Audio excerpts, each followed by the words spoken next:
Well, good morning, everybody.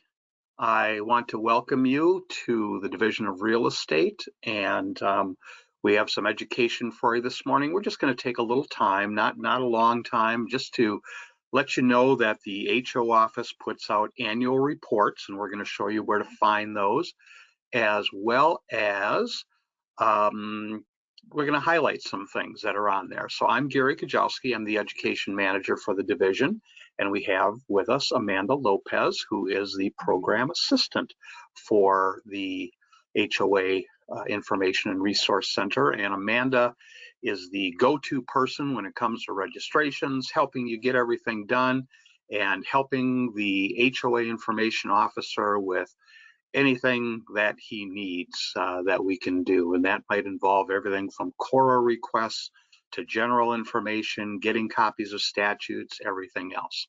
So we are going to fade away our photos and here and just kind of show you some things and some highlights of what we have. So here we go. So first of all, wanted to let you know that the HOA Information and Resource Center, we are recording this also. So we're going to put this on YouTube so you can go back, share it with your network and such. But we just kind of want to give you some highlights of what goes on with these annual reports, because a lot of people do not even know that we put out annual reports. So again, I also loaded this into the GoToWebinar, which this is the last thing we're going to be doing by GoToWebinar. From here on out, we're going to be using Zoom at the state, so a different platform. And then we've got our email address here for the HOA inquiries. We have a lot of consumer resources, excuse me, HOA information, and I'll bring this screen up later just to let you know how to find these things. So I'm going to drop that screen down and show you our HOA website, which is with the Division of Real Estate. And it's found here under division programs. And when you're in the division programs, we are able to drop down to annual reports. And we have the annual reports here all the way from 2013 all the way up to 2021. So they're all available for everybody. I'm going to drop out of there and bring up the annual report we're going to talk about today. So the 2021 annual report, which normally comes out in February, we have to wait for the end of the statistics that are all there as of December 31st of the previous year. So this report then is statutorily required, and what we have to do with this report is compile information, and we have to provide that to the division director, which is then published, goes to legislators to help them see if there's any necessity for changes in the Colorado Common Interest Ownership Act, which is also known as Kiowa, or in any other laws that can assist with HOAs, be it registration or any other matter that may affect HOAs. So this is a mandated report. And you can see we have that in our executive summary. The office was created way back in 2010. Originally, it was going to be an ombudsman office, but it turned into an HOA information office. And still, there are only 3 main states that regulate HOAs through a state government agency, and that's Florida, Nevada, and Virginia, which we also did a report on back in 2013 and 14, highlighting what those agencies did and how it works. We also have a definitional section, but what we're going to get into are a couple things. We have some legislative changes that come through, and again, just to highlight, There are some bills pending right now on HOAs, but we're not going to talk about those today because they're still going through committee assignments and such. But the HB 21-1229 in 2021 adjusted some things for water conservation. It forbids a common interest community. It prohibits installing non-vegetative turf grass in their backyard. So the CIC, common interest community, cannot prohibit that.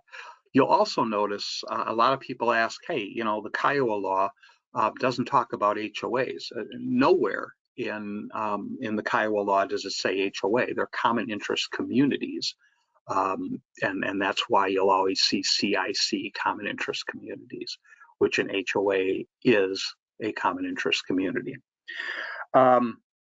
This law also forbids the common interest community from adopting or enforcing a regulation that would prohibit or limit the benefit of renewable energy generation devices.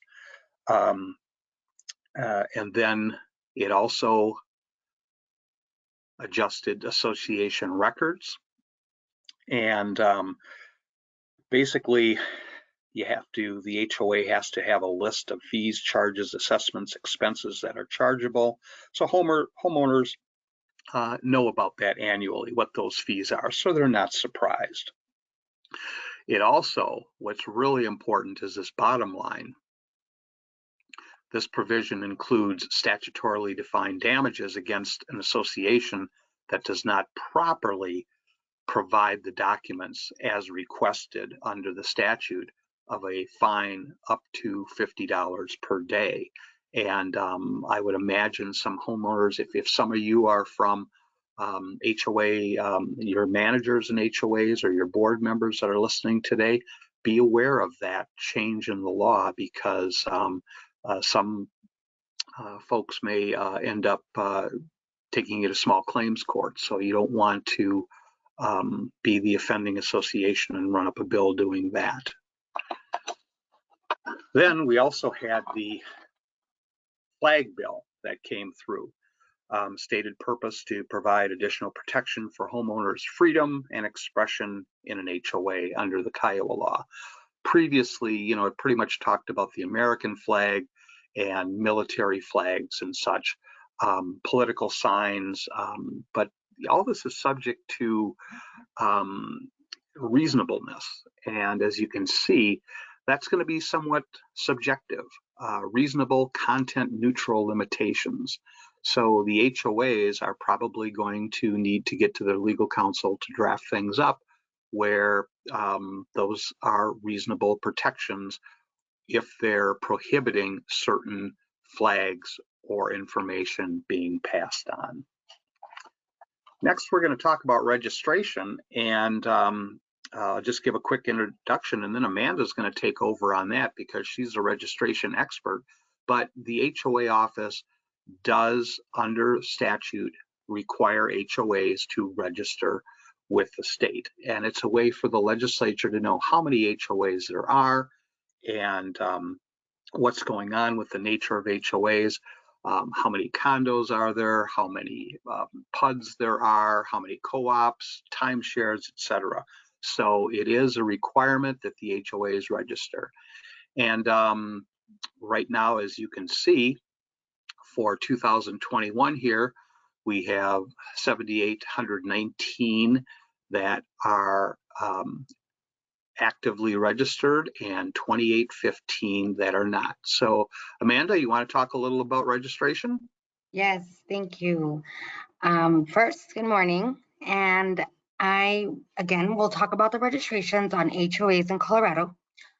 So as of December of 2021, as you can see on the chart there, there were, from what I counted, as far as adding both of them, I'd say 10,740 around roughly HOAs in the state of Colorado. The population, of course, is growing, and there's probably about a little over almost 6 million Coloradans. So therefore, it can be, presumed that maybe about 46 4.24 Coloradans that live in an HOA. Of course, that number will be higher as it grows, as the population grows, and the number of HOAs, of course, continue to grow. And so there are, not to mention the ones that the HOAs that fail to comply with the registration. So we haven't counted those either. There's probably more than that. But getting more in depth with the registration process and just going more in depth with that.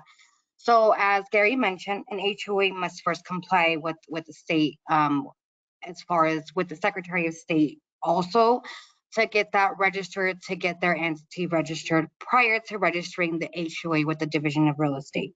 So with that, there's a whole process to that. We have, our tutorial on our website, our registration tutorial that has a checklist. And again, the tutorial goes over the whole registration process, as well as that checklist on how to register and what all is needed to complete one of the HOA initial registrations. And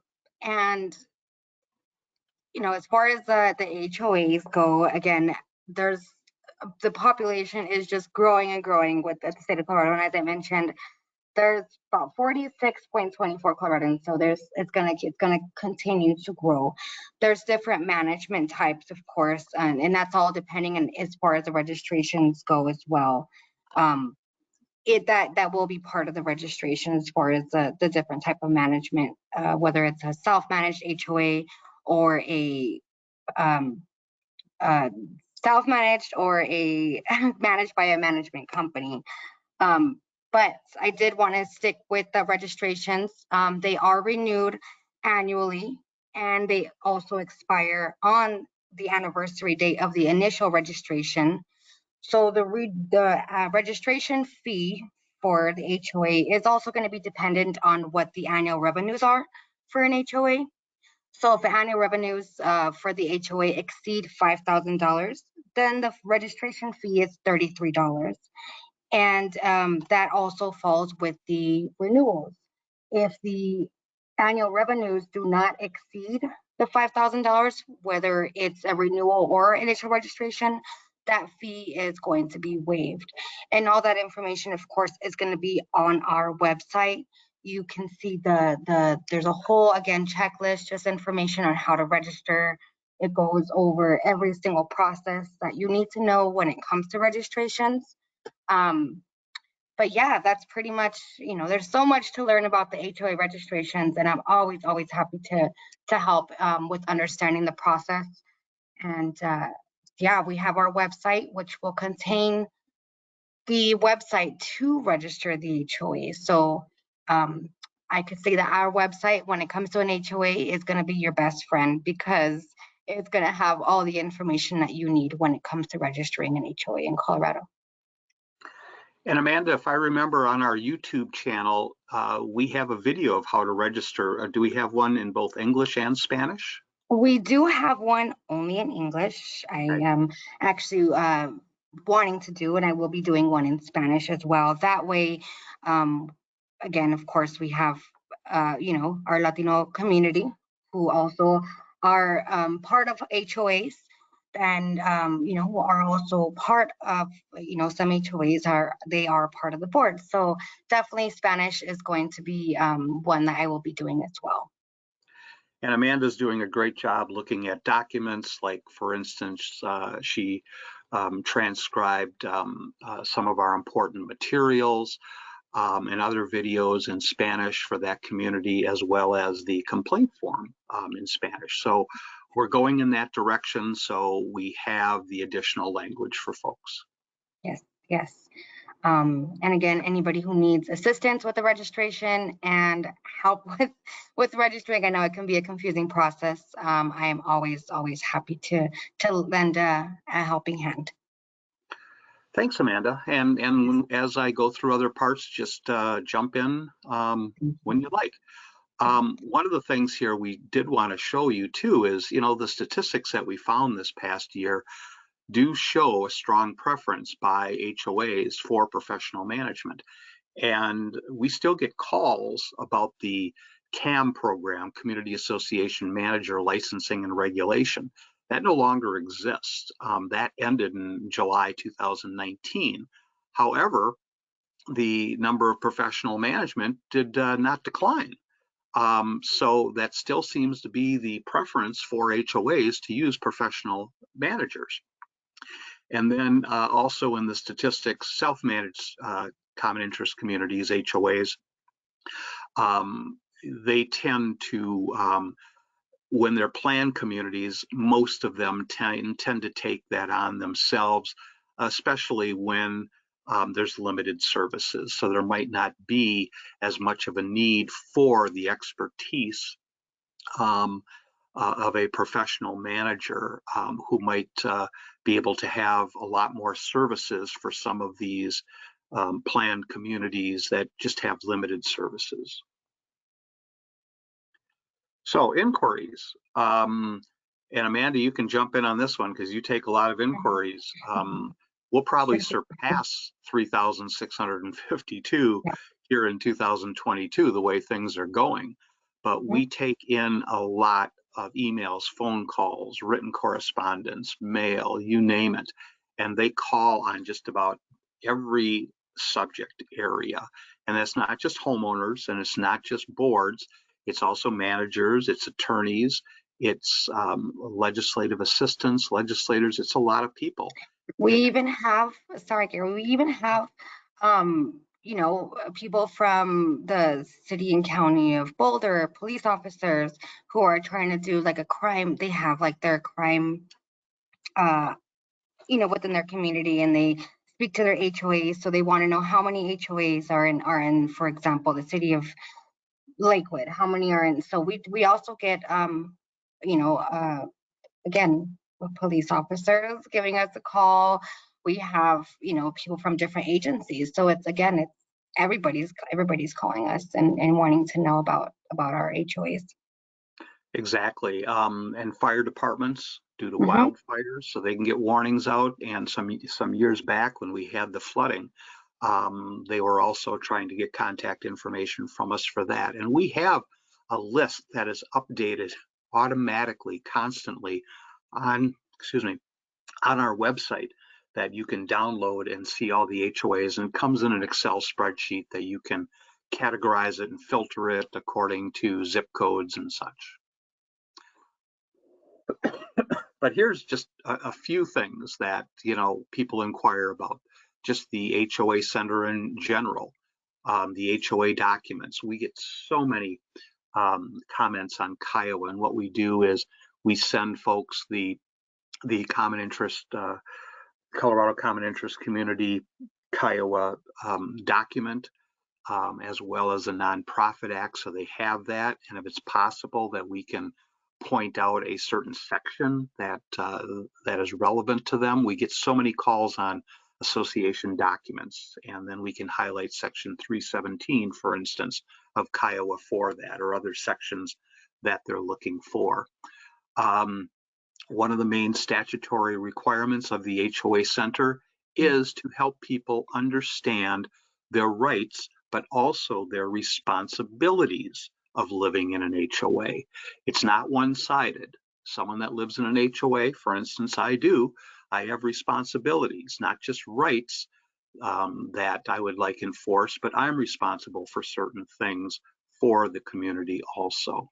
So we get a lot of questions about financial concerns, reserves, maintenance responsibility, governance policies, rules and regs, and where to find those things. And then just general guidance on handling disputes, ADR, which is mediation or arbitration, election matters, meeting issues. And not everything is in the Kiowa law. Otherwise, you know, it's long enough the way it is, but it can't be 1,000 pages. There's also the Colorado Nonprofit Act, because a lot of people tend to not know that these are corporations. They're nonprofit corporations, just about all of them. So they also fall under the Colorado Nonprofit Corporation Act. So then for complaints, we get, this last year, we got 695 complaints. And they all had to do with everything from, as we were saying, living and working with a CIC, governance of it. And we get those complaints either online or email, phone call, letters, sometimes even faxes. And there's been a decrease, as you can see, from 960 in 2020 to 695. And we're hoping that that decrease had to do that we have put more information on our website for people to understand their rights and responsibilities in the HOA. So we are beefing up our website, and we're going to continue to do that, make changes. And if anyone has suggestions on how to make our website better or put additional information that would help consumers, board members, managers, attorneys, everybody, we are willing to look at any ideas to help with that. Throughout the last few years, though, the trend has always been communication with homeowners has been the far most complained about matter. And it could be not giving information to the homeowners in a timely manner or in general, or about what's going on in meetings and such. But that always seems to be the #1 complaint for the last 3, 4, 5 years, honestly, communication. So anything that HOAs can do to maybe create websites and post more information, the more information that's out there could lead to fewer complaints and owners living in the community of being distressed about matters and not understanding. And when they don't know something, some people tend to complain. So the more information that's out there for the owners in the HOA, the better. And we do have a chart here by month. You can see it kind of goes up or down, up and down, and really don't know why here in 2020 in April there were so many complaints as compared to 2021, or in November of 2021 why the complaints went so high. There's really no rationale that we know of at this time, but we do keep that statistic. Complaints by the type of HOA or CIC, condominiums tend to, not as close to planned communities, but pretty darn close. And co-ops, we only have, I think, a little less than 100 co-ops that are listed with the HOA office. And co-ops, a lot of them are land co-ops that are on the western slope. So there tends not to be a lot of complaints from there because people live far apart and they tend to keep to themselves. But you also might wonder how come we don't have timeshares on here, because this last year there was not one complaint received on timeshares, even though timeshares is a type of CIC and it does have an HOA, but there were 0 complaints. Complaints by region. This is typical. Denver surrounding. You'll be able to see in our full report. Denver surrounding and Denver Central make up the majority of the complaints, mainly because there are more HOAs situated in those areas. But the Front Range and South Central, Colorado Springs area and such, do bring in a lot. When you get to the ski areas and ski resorts, not as many, and you do have a lot of timeshares, for instance, in Aspen and the Vail Valley and Steamboat areas and such. So not a lot of complaints come out of there. But complaints by size, you can see the super majority of complaints is in that 100 to 500 units. That is typical, what we've seen over the years, and very few complaints in the very small number of unit areas where we're talking about 1 to 10, but and also greater than 1,000 units. we just had a little over 50 complaints. But they do come in, and we know too that a lot of people may not know about the HOA office, and they may not even be filing complaints or not knowing that they can file complaints. Also, some people tell us they will not file a complaint because right now the HOA information office does not have any authority to investigate or enforce complaints. So that could also stymie some people from filing a complaint. They get frustrated that there's nothing we can do on the enforcement side. So we imagine there possibly could be more complaints, but again, even the number of complaints that come in, they are not verified. So we don't know if they would be upheld in a court, or if they are truly a violation of Kiowa, because we are only getting one side, someone reporting the complaint. And most complaints included information solely with the board, as you can see, 49%, 21% with manager, and 30% where they said it was both the manager and the board. So the majority of complaints are really coming in against board members across close to half of the complaints. Complaints by issue, we break that down for everybody, and it changes over the years, but a lot of times it does not. And we have come up with categories over the years that have kind of been tried and true, where we fit those into. That's what the legislature wants us to do, so they can see if there are communication, a lot of communication complaints, and maybe that's something they want to change in the law or add in the law for better communication issues. If it's something with conflict of interest, then maybe they will look at a law or some language in a law or bill that will help with conflicts of interest. So that's kind of what they're looking for, or what are the areas and the problem issues that we're dealing with. We also get complaints not only from homeowners, but we get complaints from real estate professionals, real estate brokers especially. They usually bring up, we highlighted here, Section 7 of the Colorado Real Estate Contract to Buy and Sell, talks about what documents the seller should be providing upon the sale of a property in an HOA.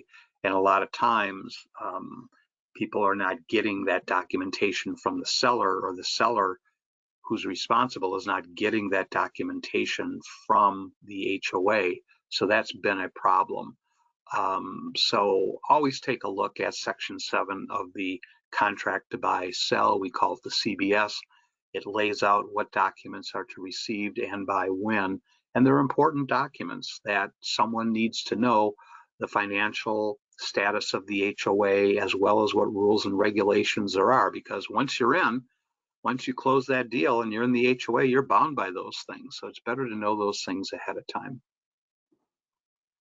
Also, different times of the year, not performing maintenance. You can imagine in the wintertime, we're going to get ice and snow complaints. They're not, the HOA isn't getting the ice and snow removed on time, or there's safety issues because of that. So that tends to be seasonal, but a lot of the big ones lately that we've seen, and even coming into this year, is not following the governing documents. So when someone buys into an HOA, and if they read the governing documents and they're happy with the way the HOA is supposed to be working, then all of a sudden the HOA board is not following the government documents. Well, then they're going to get upset, or they see that enforcement is not happening, or there is selective enforcement for some but not others. And that's been a big issue over the years. And a lot of times we take calls. Already this morning, I was handling some calls where people just kind of wanted information, and some practical information, and some ideas of what rights and responsibilities there were, and then we point them to resources. And a lot of times they need to deal with an attorney and their legal issues, and we cannot give legal advice. So then we pass that off and give them resources to the Bar Association, if they qualify, to Metro Lawyers and other organizations that may be able to help them get some legal advice, since we do not give legal advice. But you can see complaints by issue here. Far and away, communication with the board, compliance, registration, health and safety issues, not performing maintenance. In the past, not performing maintenance tends to be around number 2. It got passed up this year a little bit. We don't get a lot of construction defect. Those don't go on all the time, but it's still in that category. But not following governing documents is always high on the list. Audits, excessive dues, fees, fines, collections. So, for example, with excessive dues, we get a lot of people that call in and say, you know, how often can an HOA raise dues? Well, if it's a limited expense community under the Kiowa law, then there are limitations on that for the amount, if they have to follow the consumer price index, or they can only raise it every so often, or there's a maximum. But if other HOAs have governing documents that give that full power to the board, then it's usually based on need and on the budget that the board goes through and approves and gets through the membership. Improper selective enforcement of covenants tends to be in there, and failure to produce records, that actually went down. That's been higher over the last couple of years. And I think that's helped because that number's gone down, because I see that Section 317 of the Kiowa law has been amended a number of times over the last few years, and it's been clarified a little more. So I think it's a little clearer for folks to understand what documents the HOA needs to retain and produce, and how and when, as well as consumers now have a better idea of what documents they can get and cannot get. There's sections in there that says what they should be able to get from the HOA and what documents the HOA should not produce, some confidential or personal information. And then as we get down, you know, it used to be here, you know, pets, pools, political signs, things like that, the 3 Ps, or paint, 4 Ps. That's very few and far between. So, you know, everyone always says, oh, it's always about pets and swimming pools and painting. It's really not. Those are very, very low on the list for us. And we do not get a lot of declare and control issues. Again, Kiowa is pretty straightforward. Once a developer comes in and sets up a subdivision, and then the developer has to turn over control, it's pretty straightforward of how they relinquish control over a period of time after they sell off a certain percentage of units and such. So again, I think the more information that Kiowa can be clearer on, the more information we have on our website, should help reduce some complaints, or help people understand that maybe there's not a complaint there.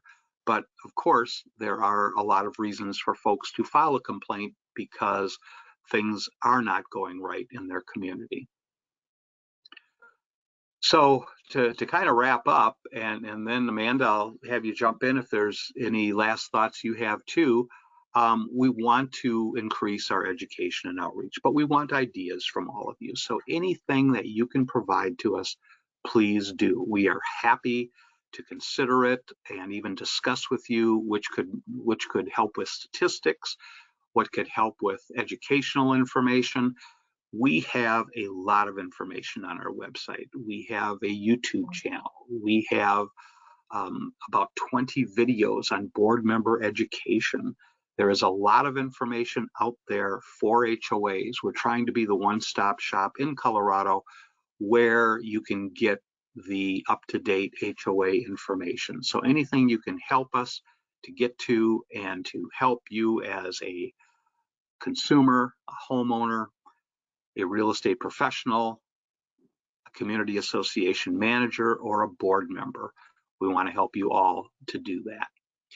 And then some of our goals, with the pandemic that's been going on, we haven't really been out doing in person, but we're doing a lot of forums by live online, such as this, or on demand that we can put on our website. And we're also looking at expanding our outreach initiatives, doing more on social media, as well as looking for maybe some more training material to assist those board members and volunteers. And Amanda's working on that, especially for registration, which is tough for some people to get through the registration process. So she's trying to come up with information that will help there, more Spanish outreach, and working with new Americans that are coming into Colorado so they understand better what an HOA is. And again, what rights they may have and responsibilities. Amanda, do you have anything to add to wrap up? No, I don't. I mean, all I could think of as far as what the education goes, of course, I always say registration is my baby when it comes to HOAs. I'm always, happy to do educational thing like this when it comes to registrations on how to properly register an HOA and how to, make it so that you don't accidentally duplicate a registration for an HOA. Just different things that are very, very much necessary as far as education wise when it comes to, again, properly registering an association. And I wanted to pop this up again where we have our resources as well as where you can send inquiries, just so it doesn't get lost in our personal email boxes, because we get emails on so many things. For instance, I may get emails on education, core requests, everything else. So to keep things in line so we can have them in one place, we have the email Dora_DRE_ HOA inquiries at state.co.us. So everything can be in one place and can be answered from there. But please take some time to look through our website. It's pretty easy to navigate, but if there's some information you're looking for, especially as we're talking today, these annual reports, go back and look at some of the past annual reports. They change over the years. You'll see quite a difference from 2013 up to 2021 in collection of some different statistics, how they were done, and we're open to any ideas. So I want to thank you all for attending today. This is recorded, so we will put it on YouTube. It'll be up in a couple of days. And since you signed up, you will get a notice with that link on there. And if you have any questions, please reach out to Amanda or myself, or starting Monday, we will have a new HOA information officer, Mr. David Donnelly. So he will have an email set up, but right now everything goes to Dora_DRE_HOA inquiries at state.co.us. So thank you very much, and I hope you have a great rest of the week. Thanks, Great day.